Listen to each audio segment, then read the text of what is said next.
इमाम मोहम्मद अल-मारूफ इमाम गज़ाली रहमतुल्लाह अलैह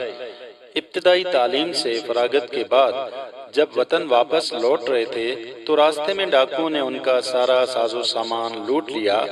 जिसमें वो हवाले भी थे जो इमाम नसर रहमतुल्लाह अलैह की तकारीर से आपने खास तौर पर नोट किए थे।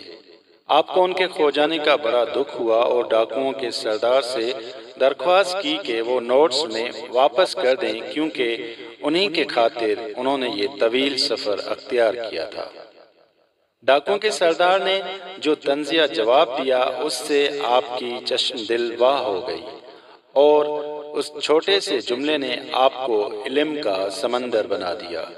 डाकुओं के सरदार ने कहा था, ये कैसा इल्म सीख कर आए हो कि कागज गुम हो गए तो इल्म भी गुम हो गया।